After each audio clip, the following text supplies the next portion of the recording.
atau nggak punya bahan yang mikronutriennya yang lengkap, maka kemudian kecepatannya berkurang. Karena kecepatannya berkurang, pada kebutuhannya banyak, nanti lama-lama akan timbul dysfunction. Dysfunction akan leads to disease ya. Jadi mikronutrien itu bisa berperan sebagai kofaktor pada metabolisme. Kalau kofaktor itu adalah non-organik. Kalau koenzim itu yang organik. Jadi biasanya koenzim itu adalah vitamin, kofaktor itu adalah mineral. Jadi misalnya pada zinc pada aktivitas dari selenocystein ya, jadi aktivitas dari glutathione peroksidase. Glutathione peroksidase ini membutuhkan selenium ya. Jadi selenium ini dalam bentuk selenocystein yang nempel ke glutathione peroksidase. Jadi kalau seleniumnya hilang, maka aktivitas dari glutathione peroksidasenya akan berkurang sehingga efek sifat dari antioksidannya akan berkurang. Zinc itu juga bisa dipakai untuk zinc finger. Ini misalnya pada pada aktivitas enzim, bisa juga pada zinc finger untuk transkripsi DNA ya. Terus mikronutrien juga bisa dipakai untuk antioksidan, misalnya vitamin E, vitamin C, vitamin A itu juga punya efek antioksidan. Kalau koenzim tadi sifatnya adalah organik, jadi biasanya dia adalah golongan vitamin seperti riboflavin atau niacin yang digunakan untuk transport dari beberapa gugus atau aktivitas dari beberapa enzim. Ini adalah daftar vitamin yang harus kalian pelajari, dan ini adalah daftar mineral yang harus kalian ketahui. Yang warnanya putih ini akan banyak saya kuliahkan, sedangkan yang warnanya ini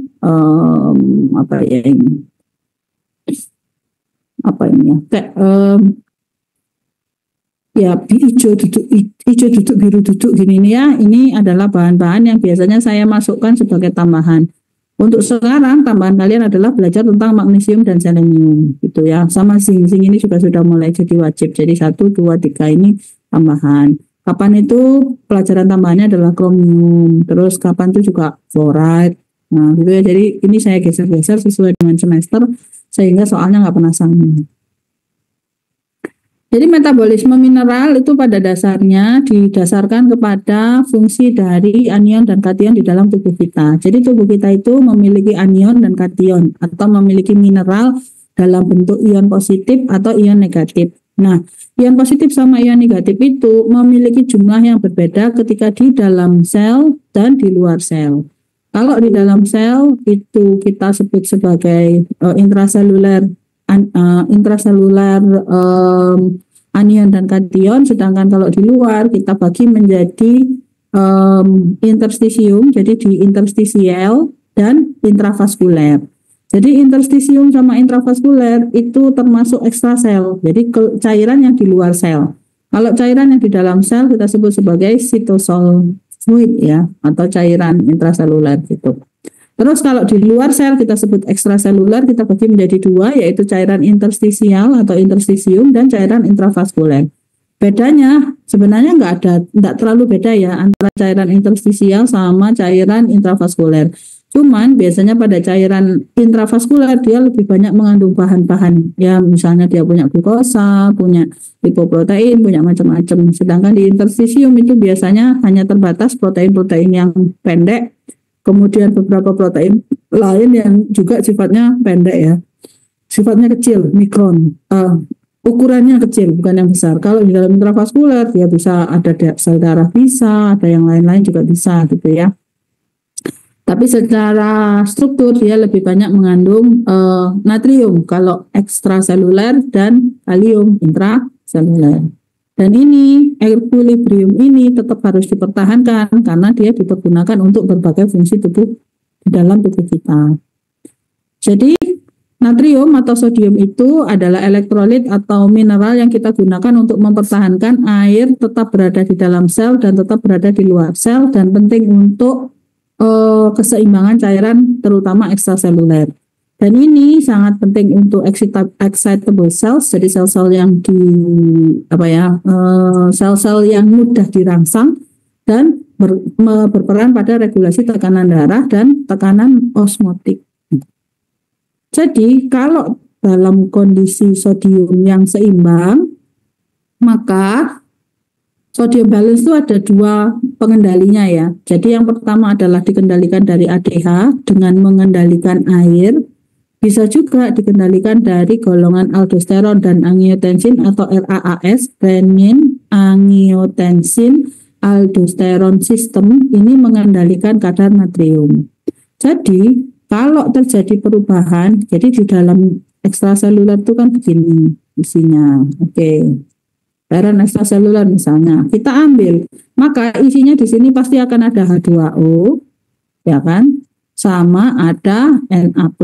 Nah, kita bisa mengendalikan cairan ekstraseluler ini dengan meningkatkan H2O sehingga volume cairannya meningkat, atau kita meningkatkan natriumnya. Kenapa kalau meningkatkan natrium bisa meningkatkan H2O? Karena natrium itu adalah penarik air. Jadi kemanapun natrium pergi, air ikut. Tapi kemana air pergi, natrium guru mesti ikut. Ini yang harus kalian ingat. Oleh sebab itu, pengendalian untuk metabolisme air dipegang oleh ADH, metabolisme pengendalian oleh natrium ya itu dipegang oleh aldosteron atau RAAS ya. Nah, kalau misalnya osmolaritas darah kita turun, jadi osmolaritas darah kita turun. Osmolaritas itu berarti pelarut dengan zat terlarut ya. Jadi misalnya seperti ini. Oke. Paling gambar aja coba. Jadi ini ada 3 jari, ada 3 bagi, ada 3 wadah misalnya ya, 3 wadah. Kalau ini cairan terlarutnya banyak, sedangkan pelarutnya sedikit, maka osmolaritas kita akan meningkat. Jadi misalnya di sini natriumnya 100, airnya 1000. Airnya 1000. Air 1000 ini misalnya di sini. Ini adalah ketika osmolaritasnya naik. Kalau osmolaritas normal misalnya apa? Misalnya kita menggunakan skala natrium 200 ya.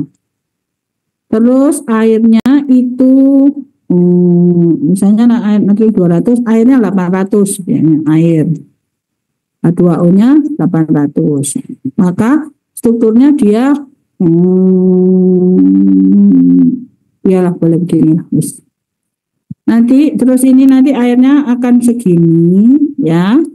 Sedangkan jumlah natriumnya di sini 200. Jadi di sini osmolaritas akan naik kalau di sini airnya 800 tapi natriumnya 400. Itu misalnya osmolaritasnya akan naik. Atau ininya pancet, jadi 400-nya pancet tapi airnya jadi berkurang. Jadi 400 dengan 400. Jadi osmolaritasnya naik. Kalau osmolaritas turun itu berarti lebih encer. Berarti sesuatu bisa lebih encer bila airnya banyak. Jadi kita tambah air. Jadi H2O-nya misalnya 1000. Sedangkan isinya natriumnya tetap 200. Atau ininya 800. Tapi Na-nya cuma 100. Nah, kalau kita mau mengendalikan ini, maka kita bisa mengendalikan jumlah air atau kita mengendalikan jumlah natriumnya. Kalau kita mau mengendalikan jumlah natriumnya, maka kita menggunakan aldosteron. Kalau kita mau mengendalikan jumlah airnya, kita menggunakan ADH. ADH ini dilepaskan dari pituitari posterior. Jadi dari kelenjar hipofise posterior. Jadi kalau osmolaritasnya turun, berarti darahnya lebih encer ya, ini darahnya encer, maka ADH-nya akan dihentikan. Jadi antidiuretik hormonnya akan turun. Karena antidiuretik hormonnya turun, water diuresis, jadi airnya keluar ya, H2O-nya akan dibuang. H2O-nya dibuang, karena H2O-nya dibuang, maka volume cairan di dalam plasma akan berkurang. Karena volume cairan plasma di dalam akan berkurang, maka akan menyebabkan aktivasi dari renin yang kemudian mengaktifkan angiotensin dan juga menginduksi rasa haus, yang angiotensin 2 akan mengaktifkan aldosteron, aldosteron akan mereabsorpsi natrium sehingga akhirnya kadar natriumnya juga ikut naik. Jadi ADH akan membuang air dan menarik natrium. Oke, itu satu. Kalau misalnya kebanyakan natrium, ya, karena natriumnya terlalu banyak, maka osmolaritasnya akan meningkat karena banyune pancet tapi ikune akeh, isinya banyak. Jadi kita bisa pingin minum, jadi minumnya dibanyain, terus sehingga airnya jadi naik, atau kita mengeluarkan ADH sehingga airnya ditahan, sehingga airnya kemudian berada di dalam vaskuler tetap banyak. Karena dia tetap banyak, maka kemudian reninnya akan dihambat. Karena reninnya akan dihambat, maka akan terjadi penghambatan dari aldosteron, sehingga aldosteronnya nggak berfungsi, reabsorpsi natriumnya akan berkurang, natriumnya dibuang sak banyune gitu. Kalau misalnya kemudian peningkatan volume darah dan tekanan darah ini akan meningkatkan arterial pressure yang menyebabkan peningkatan ANP. ANP ini akan menyebabkan reabsorpsi natrium berkurang, jadi menghambat aktivitas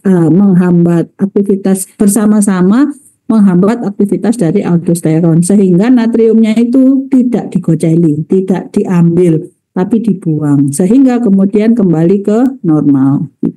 Itu adalah equilibrium dari sodium. Nah, sumber dari sodium apa?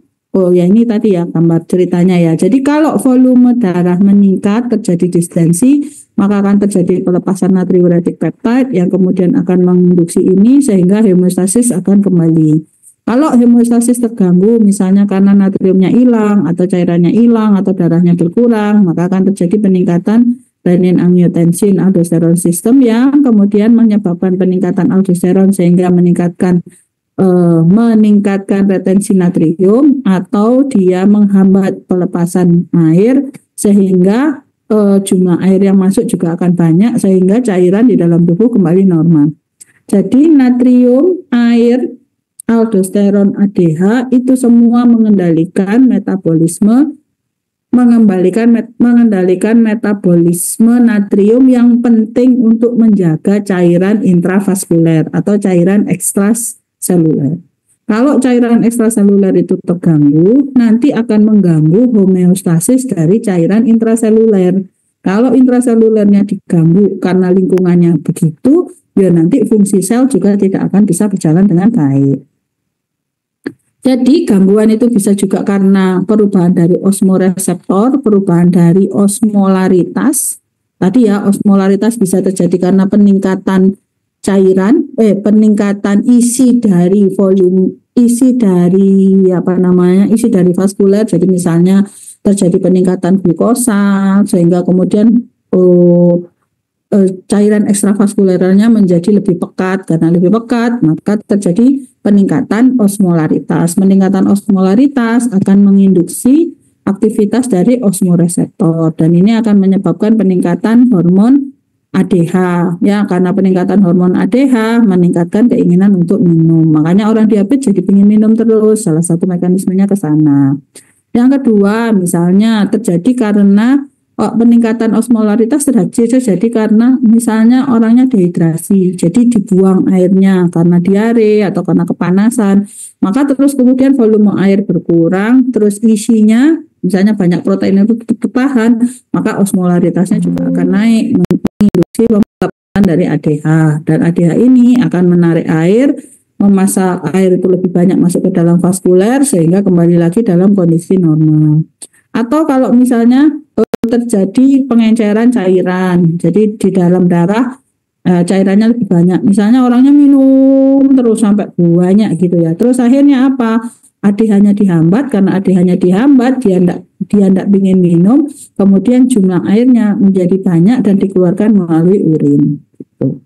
Nah, apa aja yang menjadi sumber sodium? Sodium itu banyak, terutama pada garam ya, air laut ya. Ya, jadi sumber garam itu.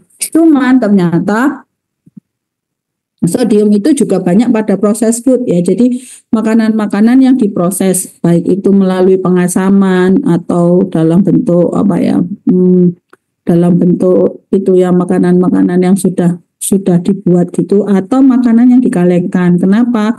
Karena makanan kaleng itu mengandung natrium benzoat. Nah, natrium ini yang kemudian digunakan yang kemudian dapat menyebabkan peningkatan tekanan darah. Jadi kalau misalnya orang itu menderita diabetes, menderita hipertensi dan penyebab dari hipertensi adalah kadar natrium atau sodium, maka pasiennya biasanya tidak diizinkan untuk makan garam, jadi tidak boleh tidak mengkonsumsi garam, jadi makanannya rendah garam. Terus kemudian dia tidak boleh mengkonsumsi makanan-makanan yang sudah jadi makanan proses, makanan yang kalengan itu tidak boleh karena makanan kalengan itu banyak mengandung natrium. Terus kemudian potasium. Potasium ini ibaratnya kamu kalau ngomong lawannya natrium itu lawannya kalium. Ya, jadi kalau kalium ya mesti musuhannya sama natrium karena mereka sama-sama valensi 1, sama-sama ion positif dan tubuh menggunakan prinsip berlawanan ini prinsip istilahnya saling berbeda ini untuk mengendalikan fungsi tubuh di dalam fungsi kita. Jadi termasuk misalnya menyebabkan repolarisasi. Jadi kalium menyebabkan repolarisasi, natrium menyebabkan depolarisasi. Nah, karena kalium itu banyak di dalam intrasel, kalau tubuh kita rusak atau lagi capek, terus kemudian ada sel-sel yang pecah, maka akan terjadi pelepasan kalium. Nah, kalau kaliumnya tinggi, dapat menyebabkan peningkatan insulin karena memang salah satu faktor yang menginduksi aktivitas insulin adalah kadar kalium. Nah, kemudian juga bisa menyebabkan peningkatan epinefrin dan peningkatan aldosteron yang semuanya tujuannya adalah mengaktifkan NAK-ATPase sehingga kalium yang ada di luar sel dimasukkan ke dalam sel atau membuang kalium ke dalam ginjal gitu ya. Jadi kalau kaliumnya banyak ya tubuh kita segera berusaha memasukkan kalium ke dalam sel dan membuang dan mengeluarkan natriumnya keluar atau menukar kalium yang di luar dengan menukar kalium di luar dengan H+. Jadi K plusnya masuk, H plusnya keluar gitu. Jadi kita juga bisa menukar K plusnya masuk, H plus Na plus keluar atau K plusnya masuk, H plusnya keluar. Gitu. Nah, terus kalau kebanyakan ya dibuang. Nah, kalium itu karena dia adalah intrasel, itu mudah sekali orang hiperkalemi, tapi juga cepat sekali orang itu hipo.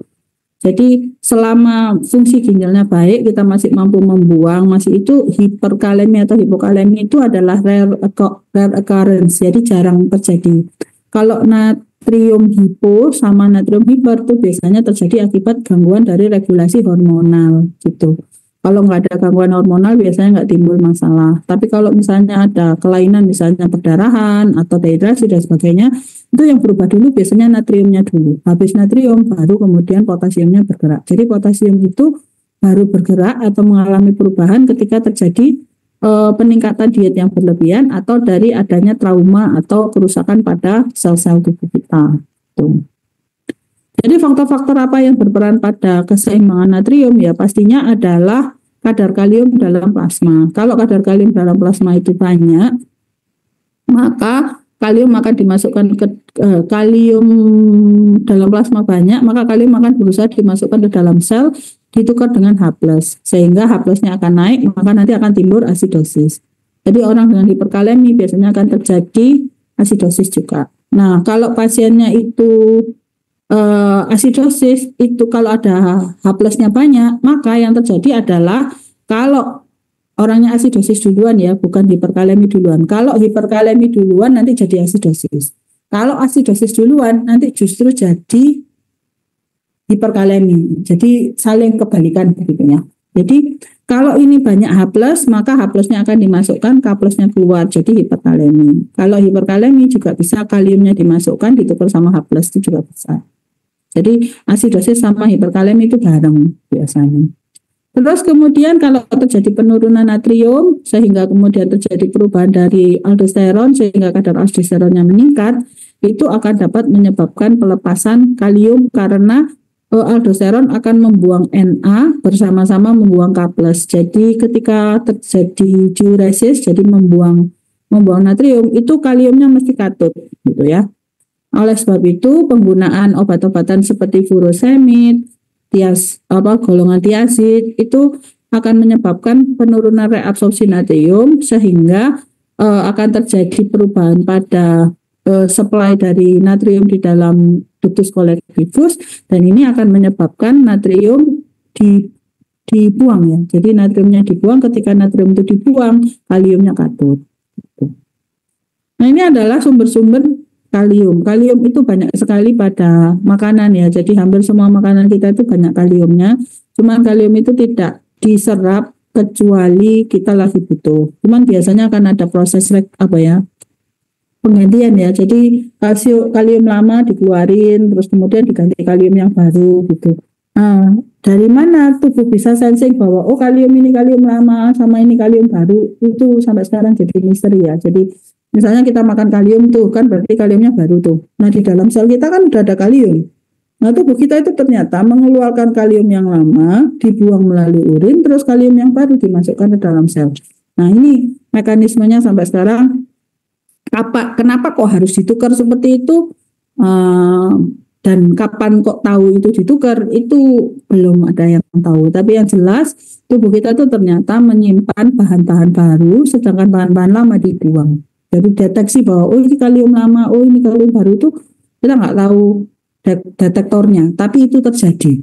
Jadi terjadi perubahan dari kadar kalium yang baru dan kalium yang lama dibuang. Dari mana kita tahu? Ketika kita makan, terus makan itu kita kasih radioaktif, dikasih bahan yang bisa menjadi petunjuk bahwa ini adalah newly ingested gitu ya. Nanti ketahuan loh, ini masuk ke dalam sel. Sedangkan yang lama gimana? Padahal kadarnya sama, ternyata ditukar bersama sel gitu.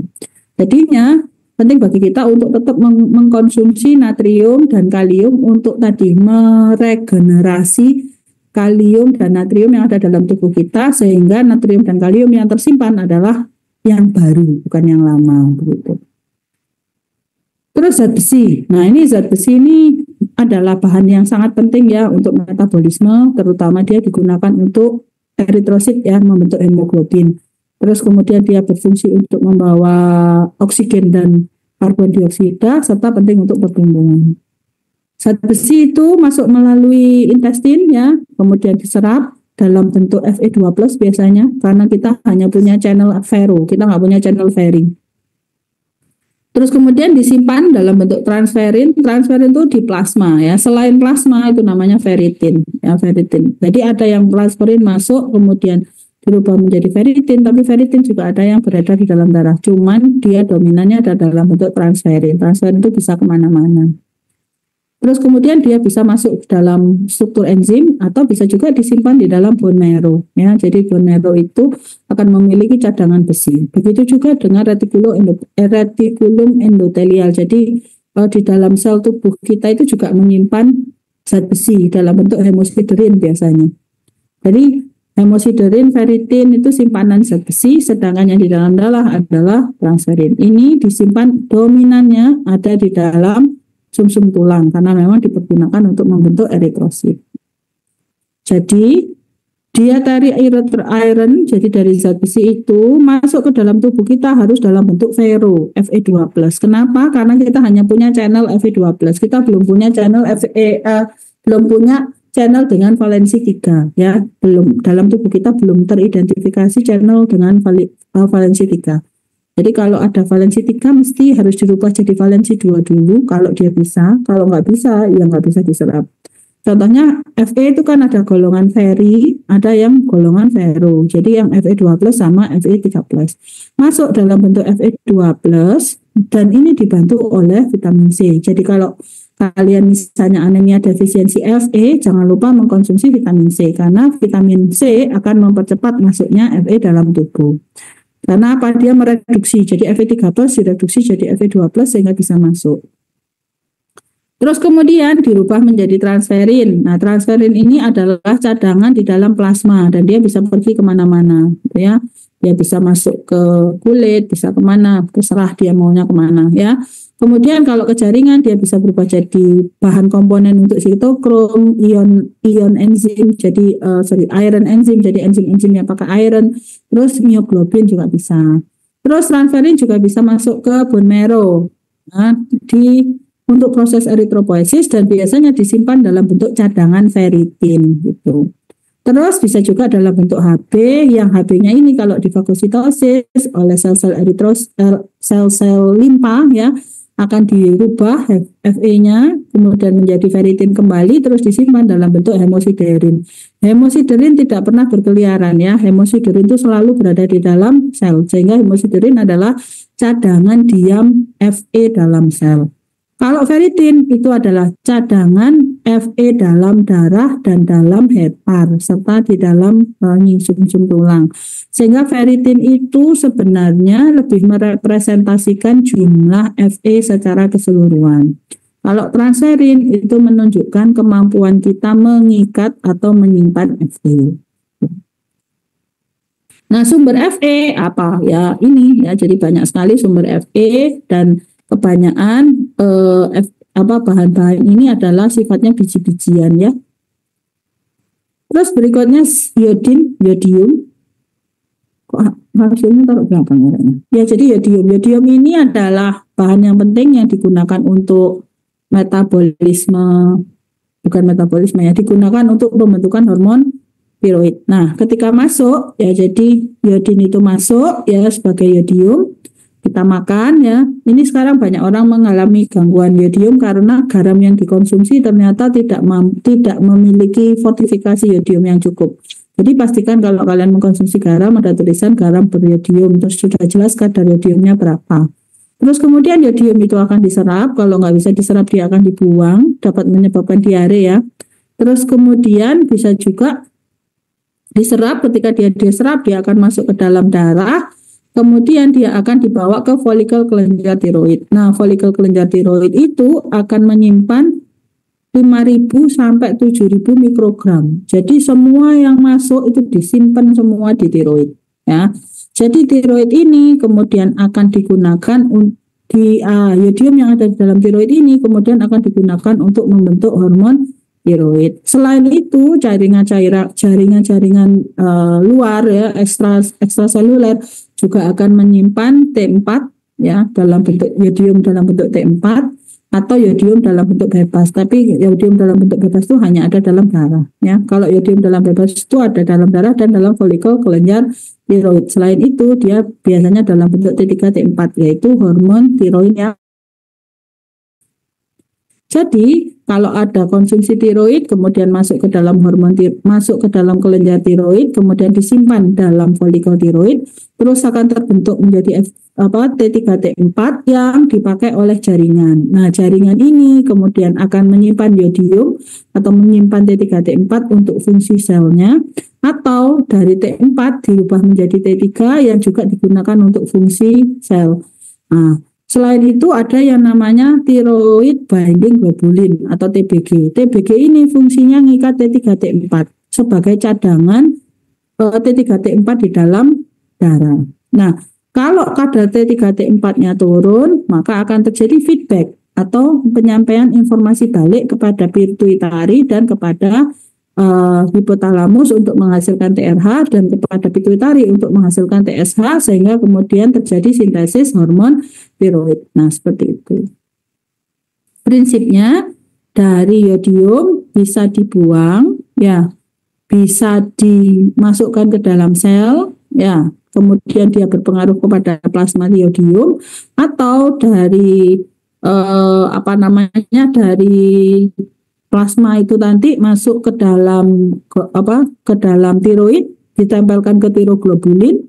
Dari tiroglobulin ini akan menghasilkan hormon tiroid.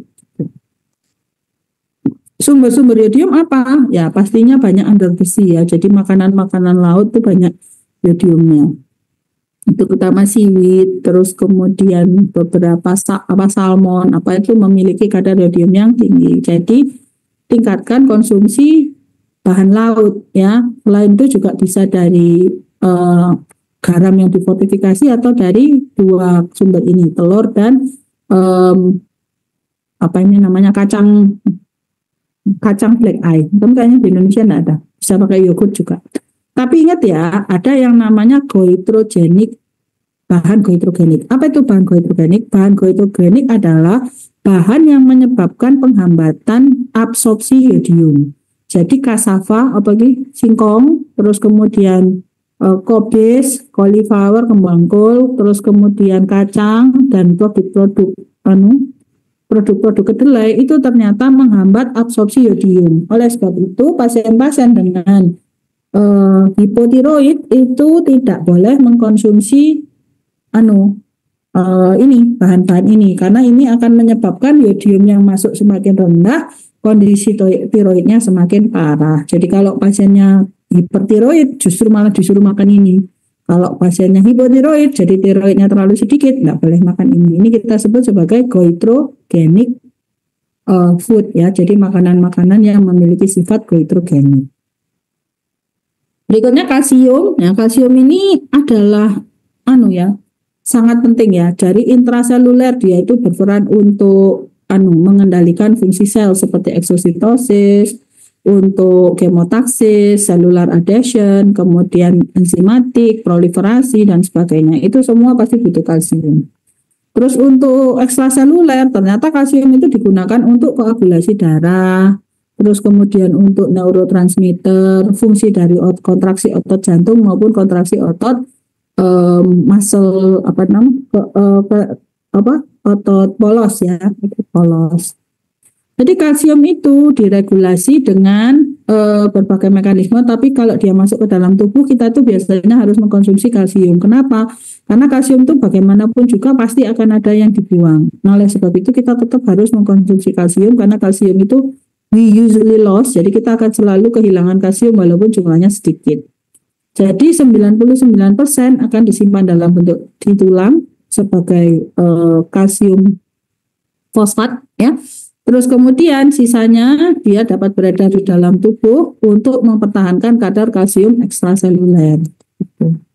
Jadi kalau terjadi gangguan pada metabolisme, jadi ketika terjadi gangguan pada kadar kalsium dalam darah, maka kalau kadar kalsium dalam darahnya turun, ingat ya, yang bekerja itu kalsium ion, ionized kalsium. Jadi kalau kadar kalsium total, selama kadar kalsium totalnya walaupun tinggi, tapi kalau kalsium ionnya rendah, maka akan terjadi penurunan kadar kalsium, ya, kadar ion kalsium yang menyebabkan aktivasi dari paratiroid.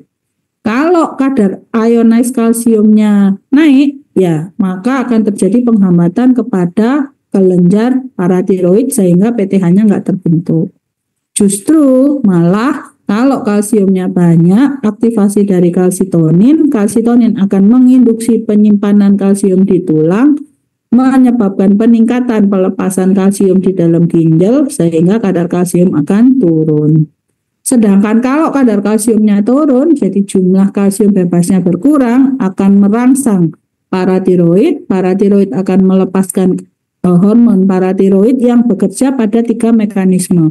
Mekanisme yang pertama, dia bekerja pada ginjal untuk mengaktifkan vitamin D. Jadi vitamin D yang semula 25 OHD menjadi 1,25 OHD atau kalsitriol. Kalsitriol ini akan meningkatkan meningkatkan absorpsi. Jadi kalau yang ini meningkatkan absorpsi kalsium di usus. Yang kedua, PTH akan menyebabkan aktivasi dari osteoblast yang melepaskan faktor yang meningkatkan aktivitas osteoklas. Jadi PTH itu kerjanya justru di osteoblast. Tapi osteoblast menyuruh osteoklas untuk aktif gitu, ya.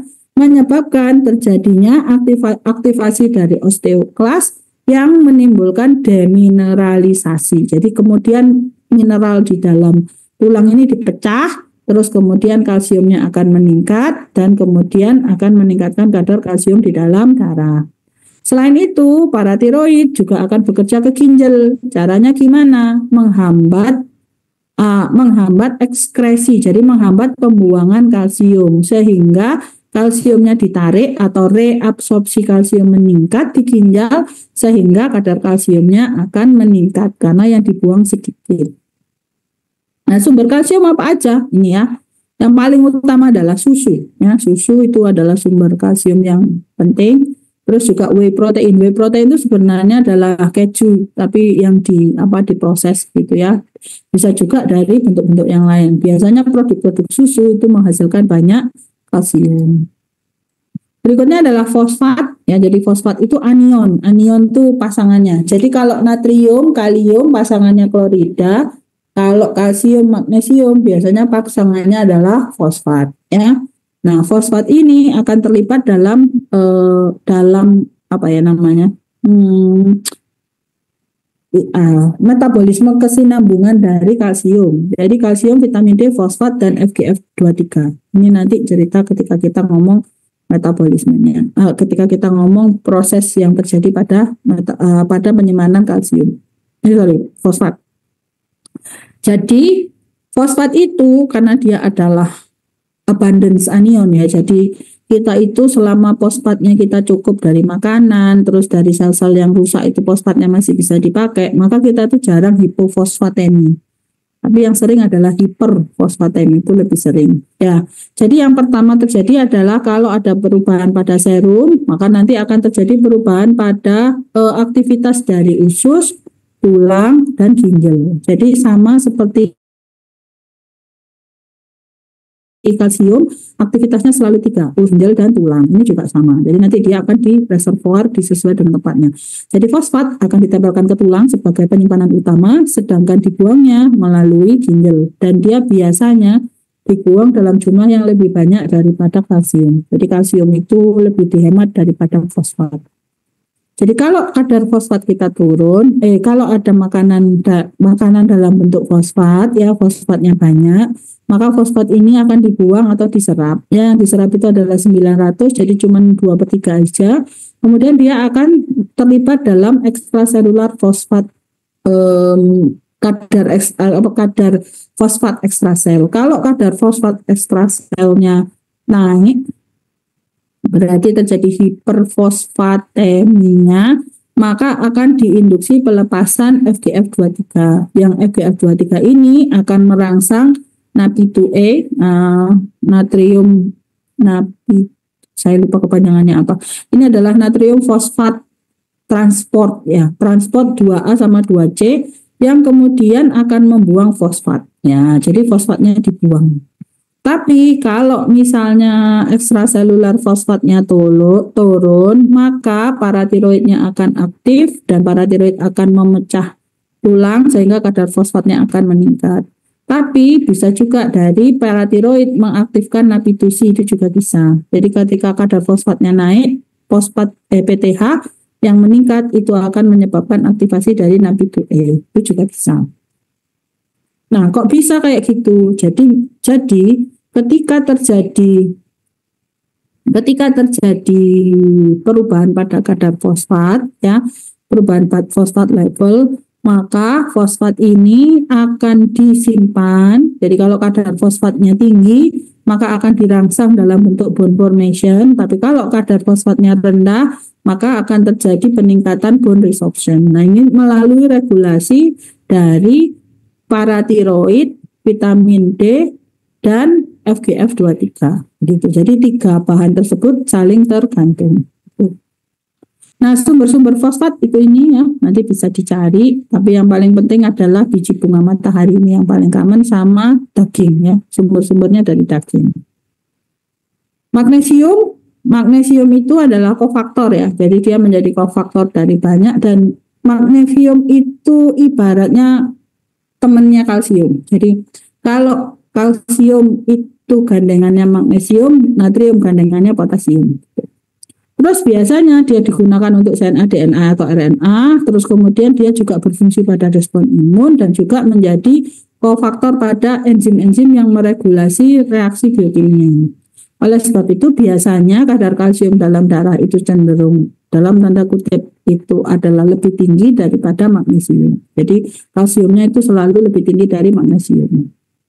Kalau magnesiumnya naik, maka dia akan menjadi kompetitif inhibitor. Jadi dia akan berusaha secara otomatis ketika magnesiumnya banyak, maka kanal kalsium itu justru malah ngambil magnesium. Jadi rebutan. Siapa yang duluan sampai di sini dia yang akan menang gitu. Oleh sebab itu, kalau magnesiumnya naik, justru malah menyebabkan kontraksi otot berkurang karena kalsiumnya nggak bisa kerja, gitu ya. Karena dia rebutan sama kalsium untuk menduduki kanal kalsium. Nah, kalau kanal kalsiumnya nggak masuk, kan kalsiumnya nggak bisa masuk, walaupun di sini banyak Mg-nya, tapi Mg itu kan nggak bisa nempel, nggak bisa menyebabkan sliding mechanism gitu ya. Jadi akhirnya tidak terjadi kontraksi gitu. Nah, terus magnesium itu di dalam tubuh kita itu biasanya disimpan di tulang pastinya ya, tapi cuma 50-60%. Sisanya di otot dan juga di beberapa jaringan gitu ya. Bisa juga kebanyakan dibuangnya melalui ginjal atau juga bisa melalui urin. Yang disimpan adalah sekitar 24.000 mikrogram per hari. 24.000 secara total. Nah, magnesium itu masuk ke dalam tubuh kita melalui passive transport atau juga bisa melalui active transport. Jadi ada yang namanya Claudin 16-19. Ini semacam protein apa ya? Trans apa ya? Jadi apa sih namanya itu? Jadi antara dua sel yang kedua jajaran begini, ini kan ada gang kecil ya. Nah, gang kecilnya ini kita sebut sebagai protein apa sih namanya? Parabasal ya. Paraselular ya. Iya, paraselular, sorry.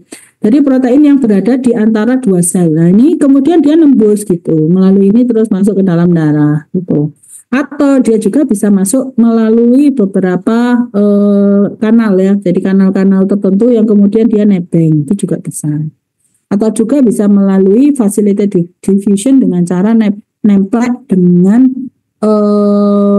ion kanal yang lain. Jadi misalnya ketika dia membawa masuk misalnya membawa masuk bahan tertentu terus dia katut gitu, itu bisa.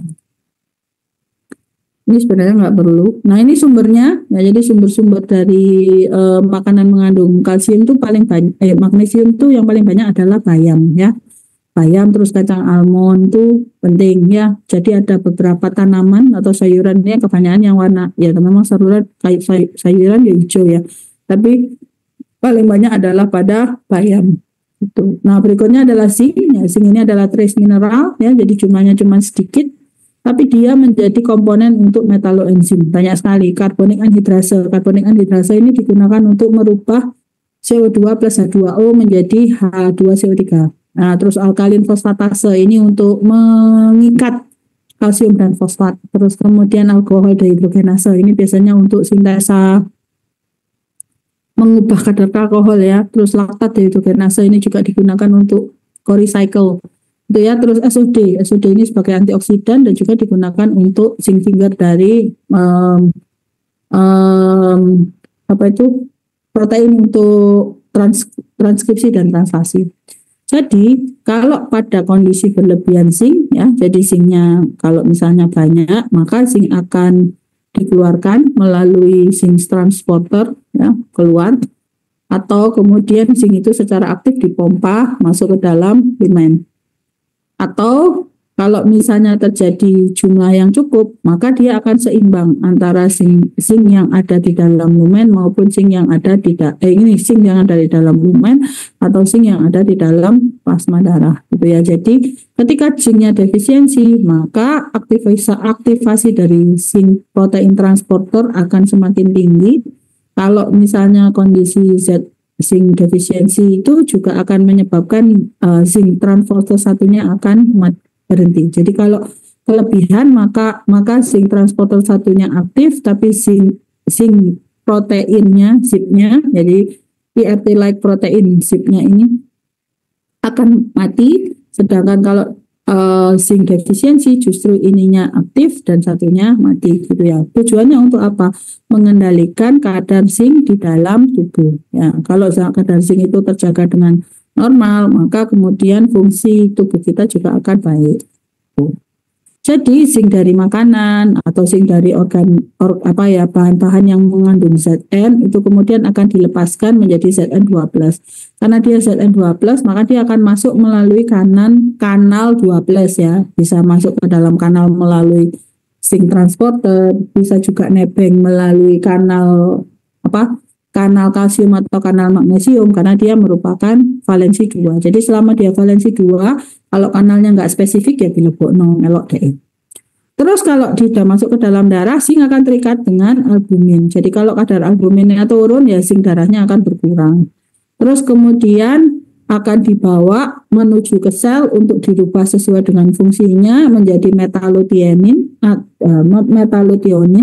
atau dirubah menjadi metalloprotein. Kalau metalloprotein berarti dia zinc fingernya itu menjadi zinc akan menjadi struktur dari proteinnya. Terus zinc diapain? Ya tadi ya ada transporternya SIP5, ada SIP4, ada zinc transporter 1 itu tadi ya. Dia fungsinya adalah untuk mengatur metabolisme atau mengatur jumlah zinc di dalam darah. Jadi kalau jumlah zinc di dalam darah itu tinggi, maka SIP-nya akan banyak masuk, terus kemudian dibuang keluar oleh SIP4-nya ya, SIP4-nya banyak. Kalau misalnya di dalam darah ini sedikit, maka SIP4-nya ini akan aktif, zinc transporter 1-nya juga akan aktif, sedangkan SIP5-nya akan mati. Gitu. Jadi prinsipnya cuma meregulasi seperti itu. Terus plasma zinc akan pergi ke otot, ke tulang, ke testis ya. Dan biasanya dia digunakan untuk fungsi dari testis untuk spermatogenesis ya. Spermatogenesis kalau Zn-nya nggak cukup, nanti bentuk spermatozoanya jadi aneh. Terus kemudian oleh sebab itu zinc itu masuk dalam masuk sebagai salah satu terapi infertilitas. Kalau pasiennya infertil kadang-kadang diberikan zinc suplemen gitu ya. Terus bisa juga dari plasma zinc masuk ke liver, terus kemudian kemana gitu ya. Begitu juga bisa digunakan oleh jantung, terus kemudian bisa juga ke kulit dan juga bisa dibuang melalui ginjal.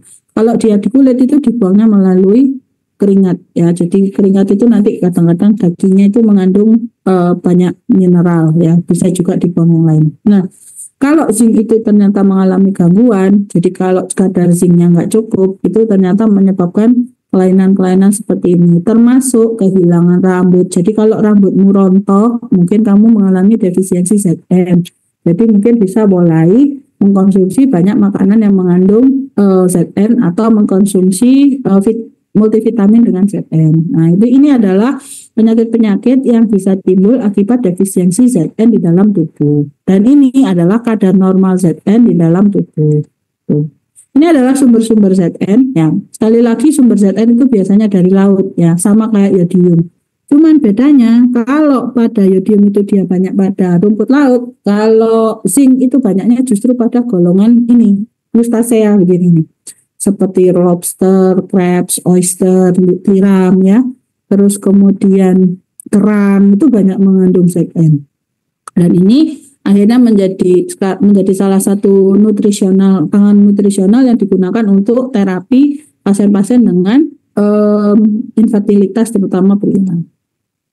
Terus selenium. Nah, ini selenium ini adalah trace elemen yang munculnya banyak ya dalam tubuh itu. Ini masih baru dicari, maksudnya masih menjadi salah satu bagian dari riset yang ternyata selenium itu ditemukan ada kelainan. Kalau ada kelainan-kelainan itu bisa menyebabkan penyakit pada tubuh kita. Jadi selenium itu masuk dari makanan, terus kemudian akan dimetabolisme atau dirubah menjadi selenoprotein, atau bisa juga disimpan sebagai selenium met protein ya. SEMET. Selenium met protein ini yang kemudian sebenarnya tidak punya fungsi biologis ya, dia itu hanya storage aja. Kalau dia rubah menjadi selenoprotein, nah selenoprotein ini sangat esensial fungsinya untuk tubuh kita. Kalau nggak dipakai, maka dia akan dibuang dalam bentuk selenium CH3 atau selenosugar. Jadi selenium yang bergabung dengan gula gitu. Sumber selenium biasanya adalah kacang-kacangan ya. Jadi kacang-kacangan itu memiliki kadar selenium yang tinggi. Selain itu juga ada beberapa seafood yang mengandung selenium yang tinggi. Terus ayam, dagingnya, semua daging ini juga biasanya mengandung selenium yang tinggi karena selenoprotein kebanyakan ada di dalam otot muscle, ya. Apa yang terjadi kalau terjadi defisiensi nutrisi? Ya, akan terjadi penurunan dari fungsi optimal tubuh kita. Jadi tubuh kita tuh pertama fungsi optimalnya akan berkurang.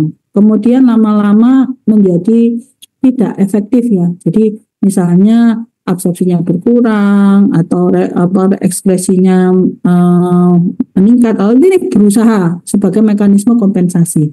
Tapi kalau mekanisme kompensasinya itu tidak mampu, maka akan terjadi gangguan dari fungsi biologis ya. Jadi fungsi biologisnya ini akan terganggu yang nanti dapat menyebabkan timbulnya efek metabolik yang lama-lama akan menyebabkan gangguan fungsi yang tidak spesifik ya. Jadi misalnya letih, lemah, lesu itu kan nggak spesifik, kan penyebabnya banyak ya.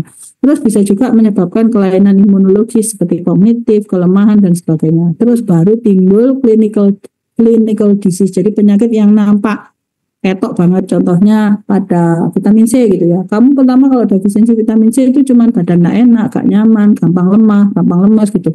Habis itu moro-moro nih keluar apa ini skorbut ya, keluar sariawan yang gak sembuh-sembuh, kalau sakit gak waras-waras, kalau ada luka itu sukanya lama. Itu juga menjadi salah satu clinical manifestation of vitamin C deficiency misalnya. Kalau misalnya ZM ya bisa mungkin dalam bentuk manifestasi misalnya tadi ya infertilitas kah atau apa. Nah ini kalau dalam kondisi yang sangat berat dapat menyebabkan kematian. Memang mikronutrien defisiensi selama dia tidak terjadi dalam waktu yang kronis atau tidak terjadi dalam standar yang berlebihan gitu, itu biasanya masih cukup tubuh kita untuk mengambil dari cadangan-cadangan yang ada. Tapi kalau enggak, yo kita bisa meninggal ya. Tapi jarang sekali orang tuh meninggal karena defisiensi mikronutrien yang berlebihan. Biasanya defisiensi mikronutrien disertai makronutrien itu sudah pasti meninggal. Tapi kalau mikronutrien itu enggak, karena dia memang mikronutrien. Jadi dia hanya menyebabkan orang kalau semula bisa bekerja sampai 100 tanpa mikronutrien itu dia cuma kerja 50 gitu, tapi nggak sampai 0 gitu. Kalau makronutrien nek gak ono ya 0 nanti karena energinya nggak ada gitu ya. Jadi saya berharap dengan kalian sekolah, nah DFK itu sudah menyiapkan berbagai mekanisme ya untuk kalian ikut ke luar negeri misalnya lewat ini kemarin tuh kegiatan MUASRM ya, kalian bisa ikut, atau saya mengundang pembicara dari luar. Ini dulu saya ngirim mahasiswa ke Australia, terus juga mengirim kalian atau mahasiswa ini ke Thailand, ini ke Malaysia, ini kebetulan beberapa dosen kita juga berangkat ke luar negeri. Harapannya kalian mau mengikuti program-program internasional. Program-program internasional tuh banyak. Jadi kita punya elektif ke MSU ada, terus kemudian ada ini ke Thailand ini KKN internasional. Nanti ke depannya kita juga akan membangun kerjasama dengan MSU untuk presentasi bersama dan juga dengan UKM untuk presentasi bersama.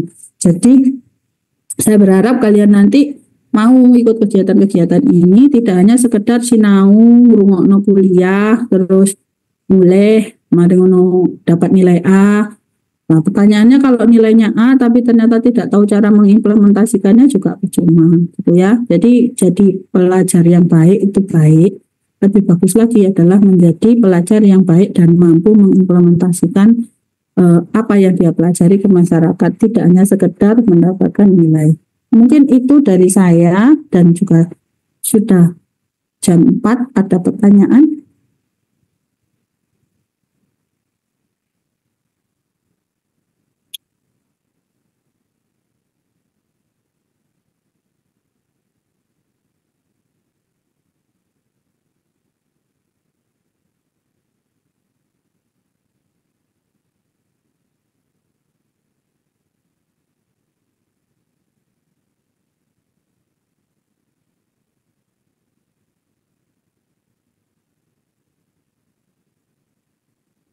Sepertinya belum ada, dokter. Kalau tidak ada, mungkin bisa diakhiri dengan doa akhir perkuliahan. Baik, untuk mengakhiri perkuliahan pada hari